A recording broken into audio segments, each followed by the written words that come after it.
Thank you, Bryson. That was terrific. We haven't quite, well, we have. No, I don't know. Yes, well, again, Michael is the one who's standing between us and fun. So, it's my role. In all seriousness, I am quite thankful to my once former boss, Michael Daniel, for not only doing the next panel around operational collaboration and disruption, but also for co-chairing the Respond working group with me during the Ransomware Task Force marathonish sprint. About not quite, we wrapped it up about 2 years ago. So our final panel today should be quite exciting, and I will ask Michael to introduce them. Please. Well, thanks everyone. I know, as Megan said, that we are the penultimate event. There is still the wrap up in the year to come that's between you and the beverages out there. So, but we are going to try to make this interesting, since it is 3:30 on a beautiful Friday afternoon. We've actually heard a lot today about public-private partnership, public-private cooperation. I will tell you that that's one of those Rorschach words that, I don't even know what that means. It's kind of like synergy for, consultants, right? But almost every single talk that we've heard today has referred to that. The very first one talked about how the data for whether we want to know whether attacks are up or down is in the private sector. In the Ukraine panel, they were talking about how one of the reasons that Ukraine has become a tougher target is because of assistance from the private sector. Kimba talked about sprinting a marathon, but she talked a lot about the strategy and how it involves a collaboration between the government and the private sector. On the crypto panel, they were talking about the need for the information coming from the public. Critical infrastructure, the counter ransomware initiative, and talked about inviting the private sector in. On the global collaboration panel, they were talking about how the private sector is critical to response. So in all of these discussions, we've been talking about that relationship between the government and the private sector. And part of our problem is that we actually don't have a good vocabulary for it. We actually know what the government's relationship with the private sector is in three other ways. The government can be a purchaser. It buys a lot of stuff and services. That's pretty well known. It can be a regulator. It could be an enforcer. In fact, we actually have a couple of enforcers up here who will be talking. Steve, I'm looking at you. So, that FBI thing. But this relationship that we're talking about is much more of a peer-to-peer relationship. And in fact, the term that is starting to be used for it is operational collaboration. And that's what we're actually going to spend our time talking about today, is what is operational collaboration? How does it work? How does it matter? What does it do for the ecosystem? And how does it fit in to the efforts that we're doing to combat ransomware? So I'm going to let each of the panelists introduce themselves. I am Michael Daniel. I'm currently president and CEO of the Cyber Threat Alliance, which is a consortium of about 36 different cybersecurity companies that work together to share threat intelligence with each other. And prior to that, I served for over 20 years in the US government, the last 4.5 as President Obama's cybersecurity advisor. So we'll start at the other end and work our way down, and then we'll turn to the first question. Hi, I'm Steve Kelly. I am serving on the National Security Council staff as Special Assistant to President Biden and Senior Director for Cybersecurity and Emerging Technology. I'm on a detail from the FBI where I'm a special agent there and have been working cyber issues for about 20 plus years in cyber division and in the field. I'm Jackie Koven. I lead cyber threat intelligence at the blockchain intelligence company Chainalysis, where I've been 4.5 years, largely focused on ransomware and the threat actors in the ransomware supply chain. Hi, my name is Robert Schaap. Is this on? Yeah. I work at the National High-Tech Crime Unit of the Dutch National Police, and we're big on cooperation. I'm Sean Farrell. Sean Farrell, hello. Great to be here today. Thank you for having me. I'm currently serving as lead counsel for Microsoft's Digital Crimes Unit Ransomware Investigations Focus. I was fortunate to spend 13 years with the FBI, both as an analyst and for a period of time as Steve's attorney, luckily in an official but not personal capacity. But True. See enforcers. So let's just start off with the basic term.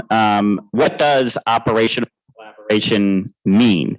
And how is it different than just the idea of public-private partnership?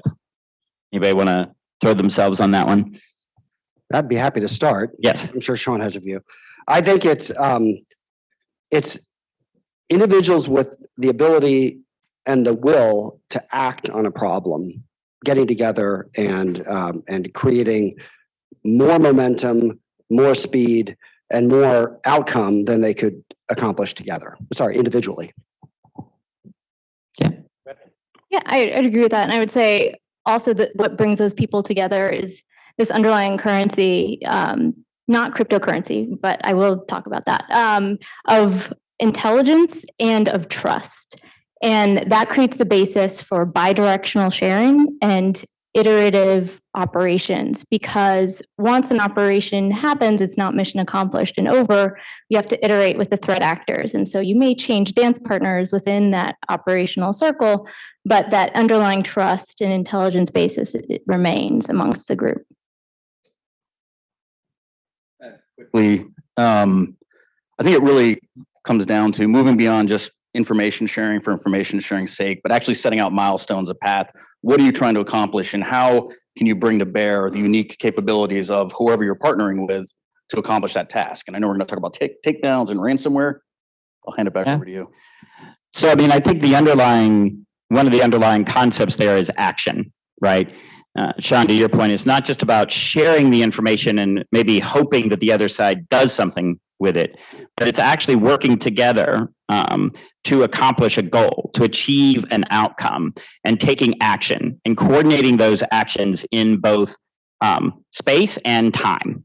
And I think that's actually the underlying idea here. And this is a new concept, and we're still working it out. And so a lot of what we're going to be talking about as we go through this, we're learning. All of us are learning how to do this as we go. I think the part of the title for this panel involved the word takedown. And so I'm not going to pose the second question, which is really, why are takedowns an important component of combating ransomware? But let's actually start with, what do we actually mean when we use the term takedown? Because, that might have a specific meaning to those of us in this space versus the common usage of the term. Robert, do you want to start with this one?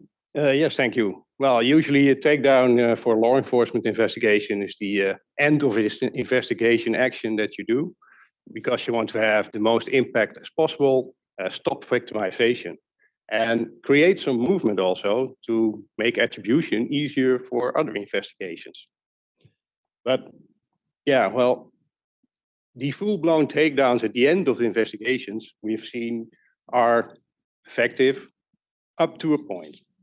And maybe we should be thinking about moving to either shorter investigations and having more takedowns, or doing more takedowns during investigations. Yeah, that's an important point. And we'll come back to this cadence idea and how we have an impact on the ecosystem as a result of the operational cadence. But Steve, other sort of ways of thinking about the takedowns and what do we mean by it and why they're important?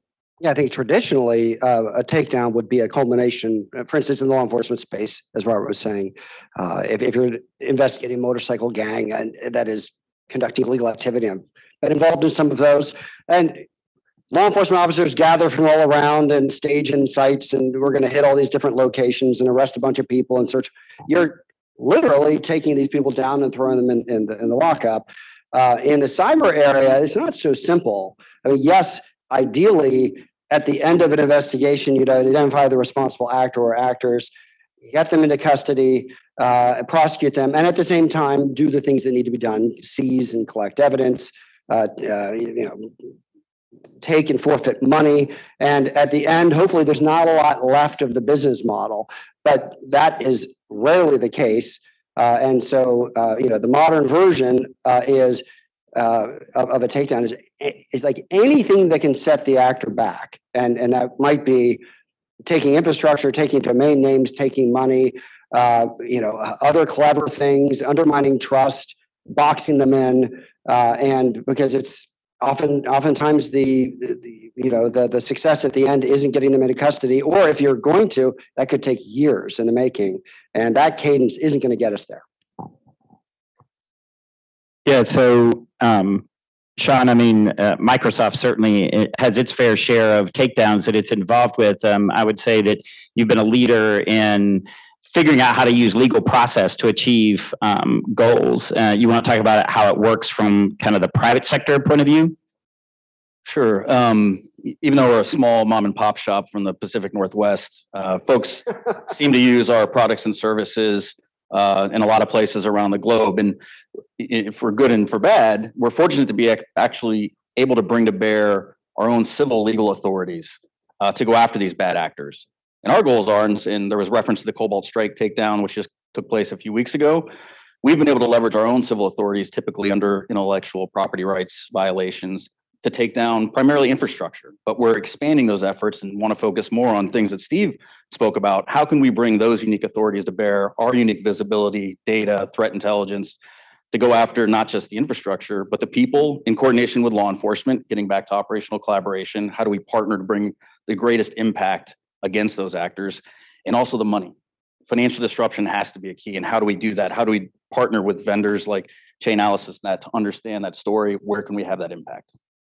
And that's a perfect segue over into, so what do takedowns look like in the cryptocurrency world? Or maybe take backs is a better word. Yeah, I would say over the last year, the velocity of takedowns has been really impressive. And I think it's demonstrated creativity in the options that are on the table. Instead of focusing on ransomware families or just on families, we're actually focused on in each element of the ransomware supply chain. We're seeing mixers getting designated and taken down, high-risk exchanges, individuals too, but I think the ability to impose costs at every point of the kill chain is causing financial distress as well as distrust within the group. And we do more than follow the money. You can also use cryptocurrency intelligence to try to quantify impact.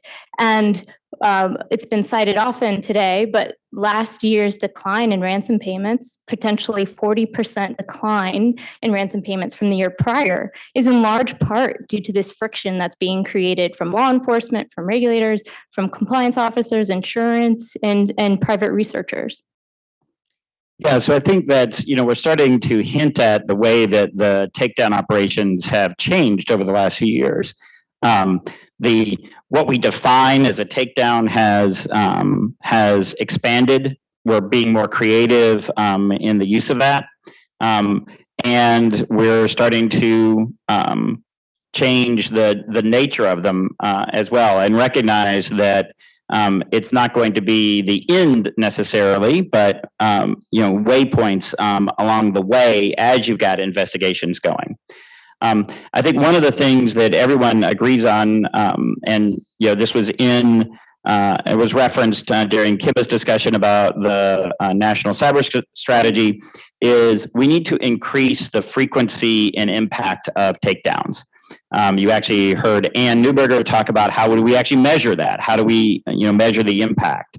But we all know that we need to be doing more of this.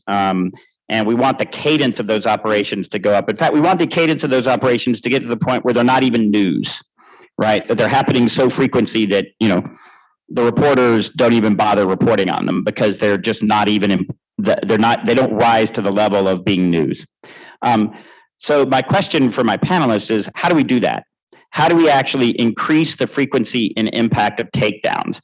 And what are some of the enablers that we need to put in place to make that happen? And what are some of the blockers that are currently preventing us from reaching that point?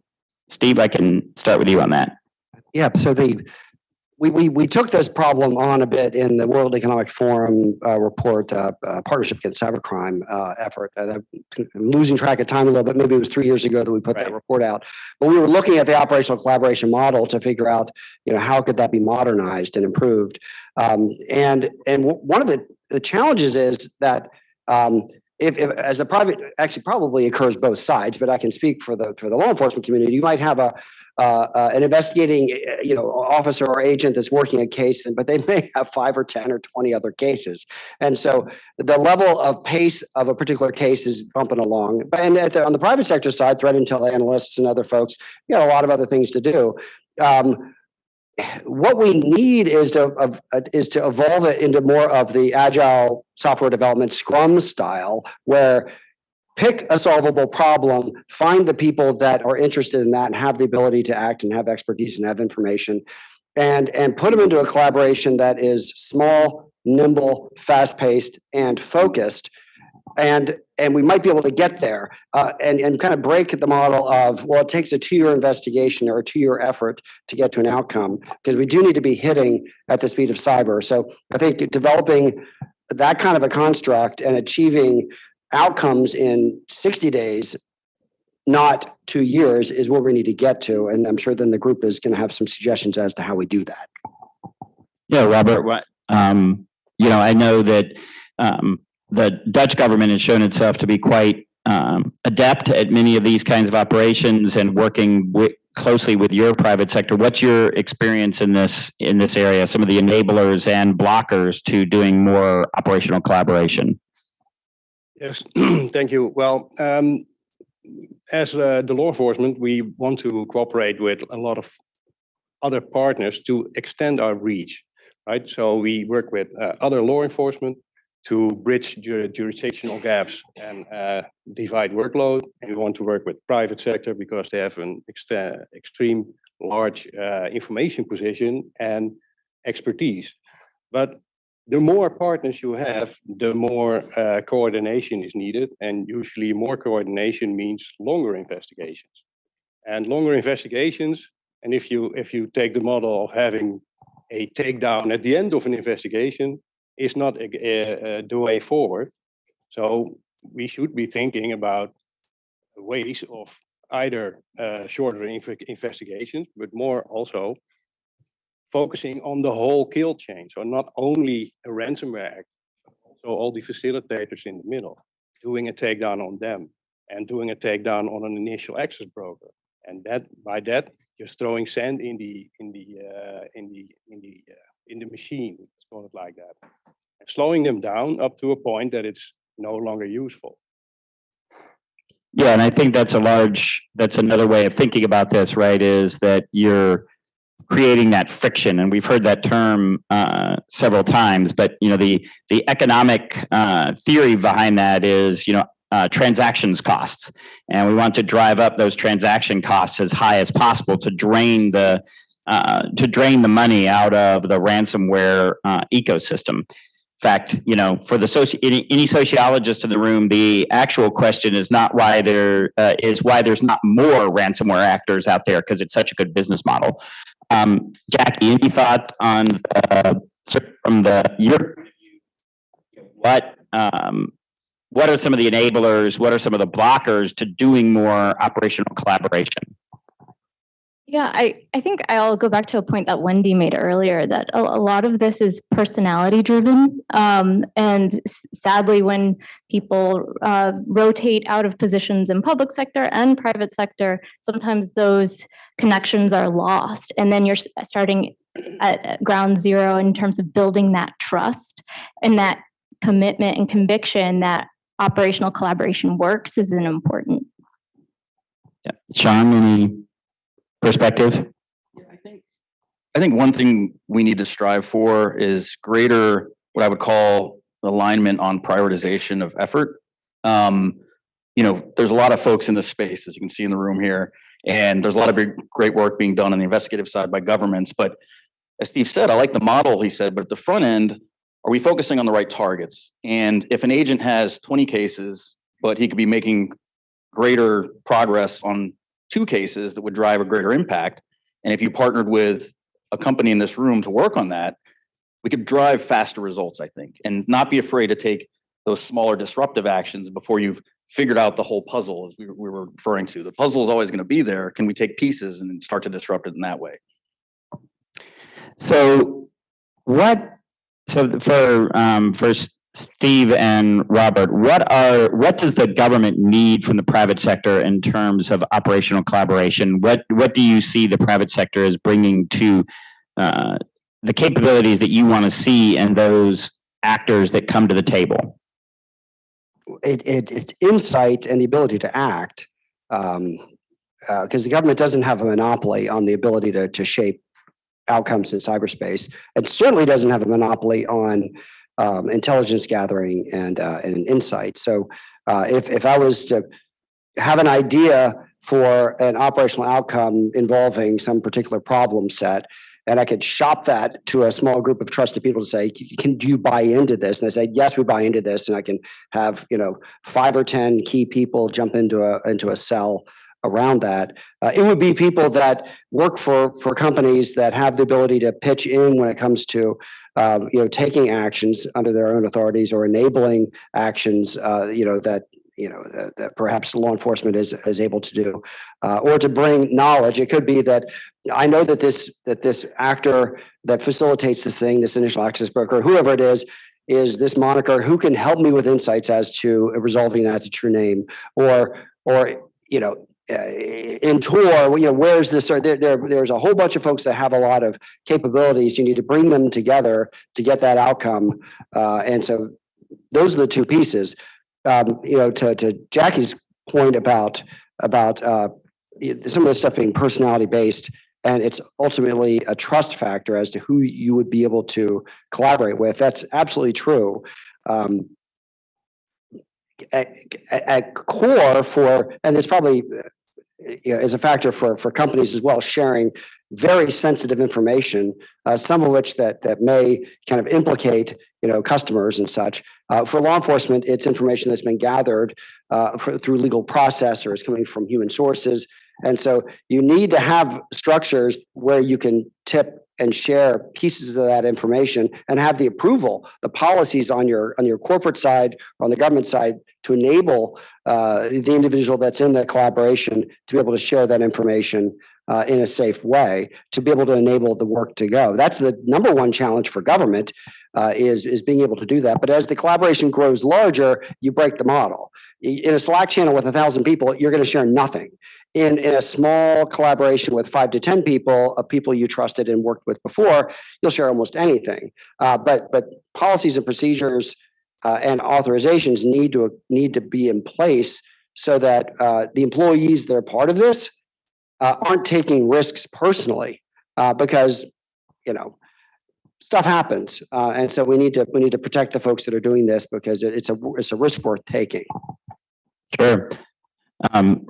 Robert, other perspectives from what governments want private sector to bring to the table? Yeah, well, what you need to understand is that law enforcement cannot do what private sector does. We have police powers to investigate. We can deep dive at some point, but we can only do that in an investigation. We live in a free world, so no investigation, no monitoring. So the private sector has a much larger information position before we even start an investigation. So we need to make use of that. That's what the investigator does, go to where the information is. And what we do in investigations, we seek out the information to start the investigation. We seek out the information to enrich our information. We seek out assistance from experts to bring them into our investigations, help us, improve us, and speed up investigations. And then, of course, we want to use private sector for disruptions, because they're better positioned to do disruptions than we are.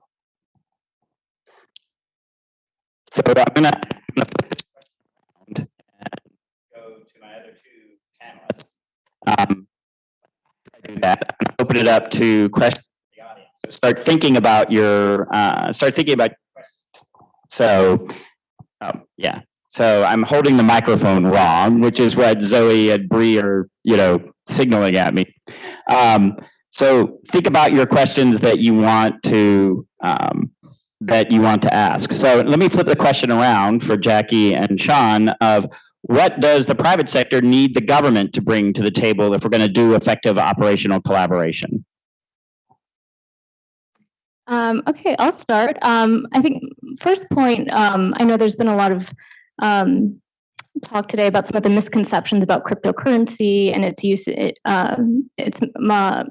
part in ransomware and being used in ransom payments. And I think a lot of the ransomware discussion blurs the great work being done by the private sector, by financial institutions and cryptocurrency businesses who are making it harder for illicit actors to profit, who are mitigating risk in that sort of activity on their platforms. Secondly, and I say this as a former Govey with humility and love in my heart, but that unclassified information from private sector is not OSINT, and it's not insignificant. Like these are, there's some amazing visibility and capabilities and expertise out there that goes into what is being shared, and being able to respect TLP classifications and perhaps instances when these data originators can be brought into the discussion, because a lot of times they have real-time visibility and that is perishable information. So bringing them into the conversation can help reduce risk of losing visibility and maybe help enhance the impact of the operation that's being planned. I agree with that. The point I made earlier about strategy and prioritization, I think is essential. Is we're going to come together, the small, nimble teams, to take quick action. What matters to you? What matters to your customers? What matters to us from a government? And then again, narrowing that window a little bit. I know it's very tough. And again, I liked your quote with humility as a former Govey myself. You know, the DAD is going to read the paper. Sorry, Dave. There's a TrickBot attack. We need to open another lockbit case. We already have 40 lockbit cases open. Let's narrow that down a little bit. Let's make sure that we're using everyone's resources. We still, despite all the people in this room and all the resources being brought to bear, we have limited resources. We have limited time and efforts. If we can align on the right targets, and are we thinking about the problem in the right way? Are we attacking the right layers of the kill chain? How do we bring those unique authorities to bear together? And it would be great to have the government lead that. Last point, not just the unclassifying of information, it's also just sharing information back in a more timely manner. That, you know, it pains me because I've been on the other side. Well, the government's not giving us information back to share this information. We do need to build that muscle memory and have that be a quicker, faster process. Actually, Michael, if you don't mind me doing a redirect back to you. Please.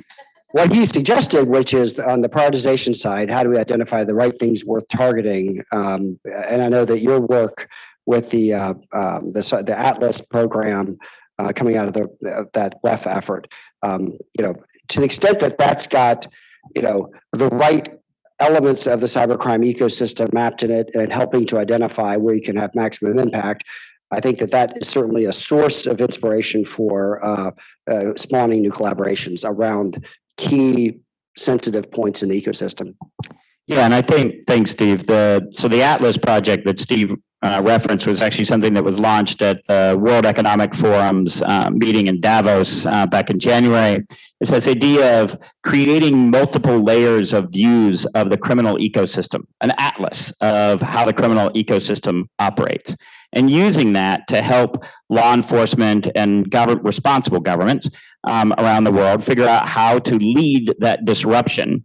And I think the key point here, at least in my experience now on both sides of the fence as well, that in the times when I have tried to get private sector groups together to come up with a prioritized list of who do we actually want to go after, no one is willing to come forward with that. Well, there's one exception. It's sitting next to me. Microsoft. They're the only company that has ever been willing to come forward with a list of here's who we want to go after. The private sector doesn't do that. That prioritization has got to come from the government.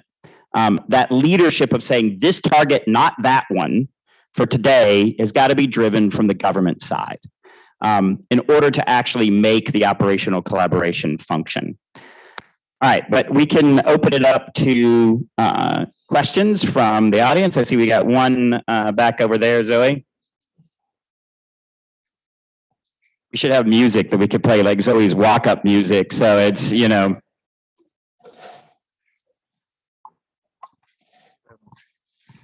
I'm Stuart Garrick with the Shadow Server Foundation. We're a non-profit and we support law enforcement investigations around. It's an observation as much as anything, but it's part of the problem that we're trying to solve.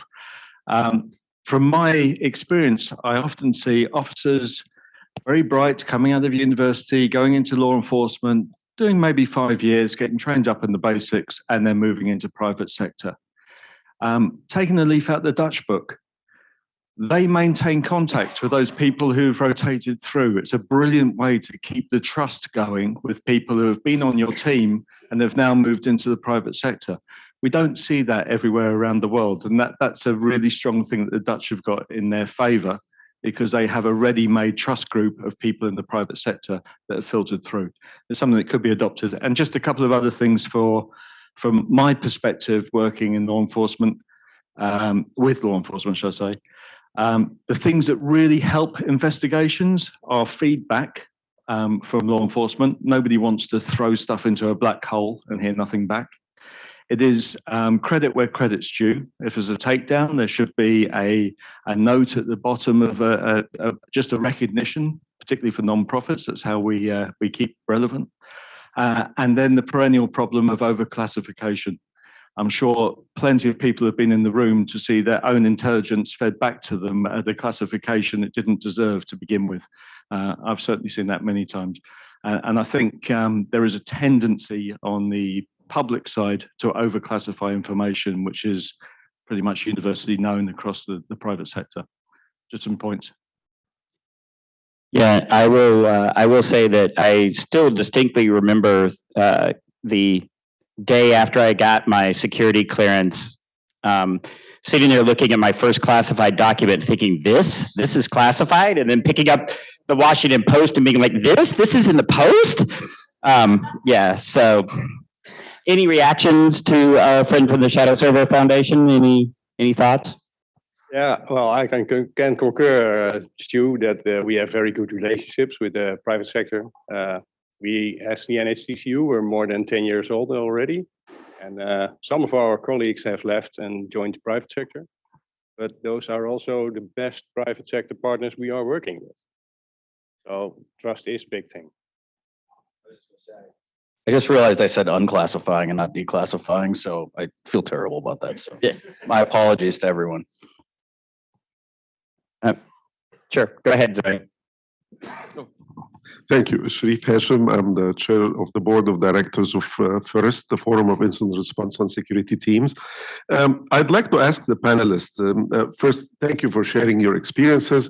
I have participated in a different lifetime in the OECD, the Organization of Economic Cooperation and Development, assessment of the economics of malware.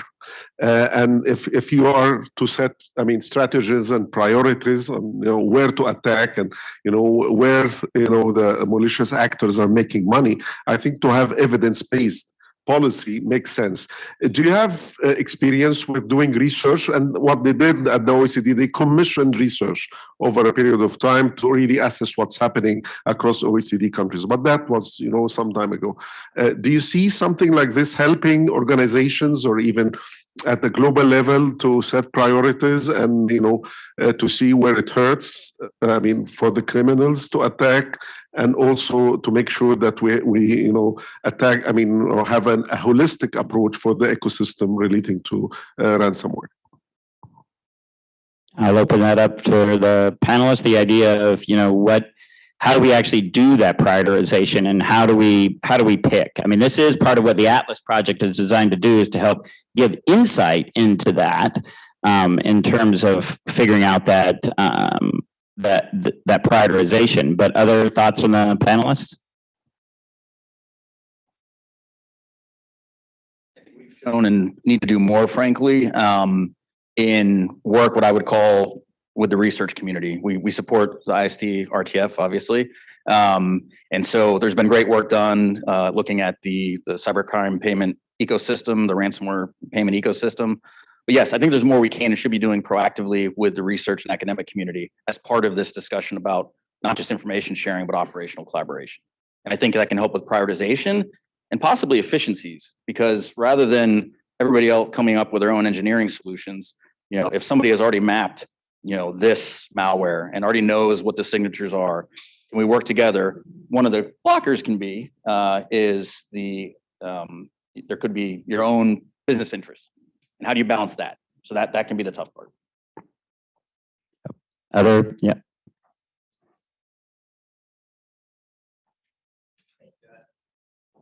John Halpern here, JCDC, under CISA.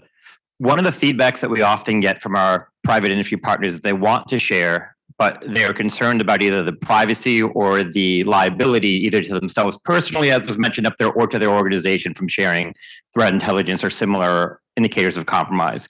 What needs to change to lower that threshold so that organizations or people feel comfortable sharing to either governments or elsewhere, that they're not going to put themselves at risk by trying to be a good citizen? Thank you.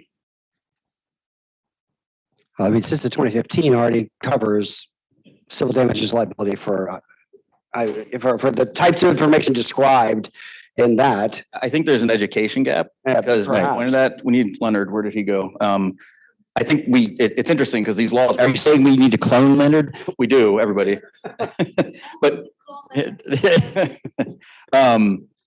a lot of that work has been done, but I've been in several of these meetings with DHS and others where other entities, and especially we talked about the poverty, there was some controversy about that line, but it's not just on the ability to implement technical measures, but it's an understanding of the complex laws, regulations, and things that apply to not just incident response, but information sharing. So we have a lot of those protections. I think there's still an education gap that we need to address.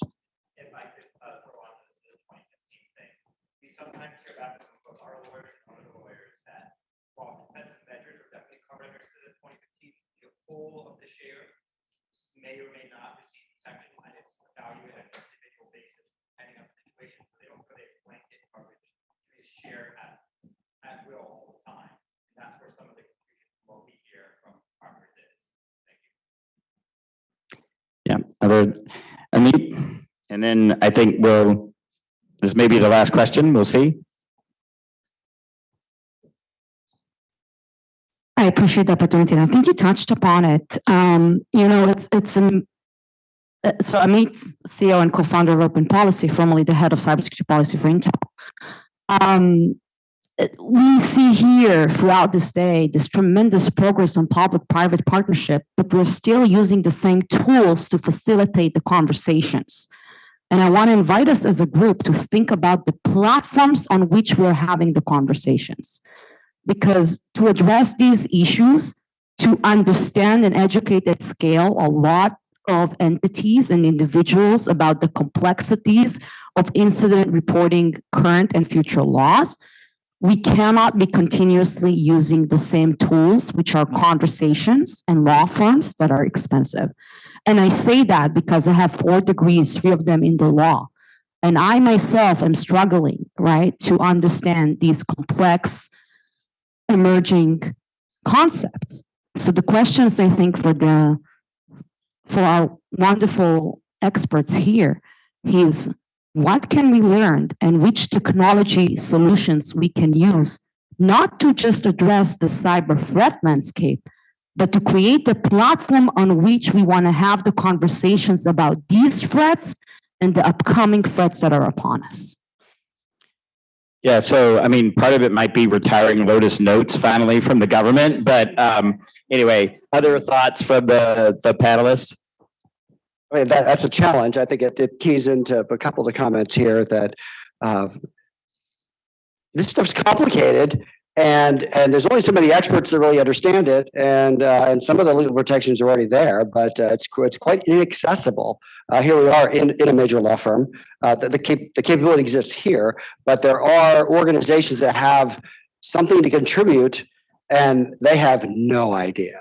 And so Amit's got a great point. I don't know exactly what the solution is, but if we can demystify some of these issues for a larger group of stakeholders, I think that we could open up the aperture and have a whole lot more people in the fight.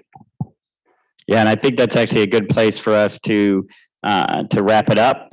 I think what you've heard from our panelists is there's a lot of willingness to collaborate on both the government and the private sector side, and I would say both for-profit companies and nonprofits, CTA being in the nonprofit space itself. and that this is really a work in progress. And all of us in this room can actually contribute to moving that forward.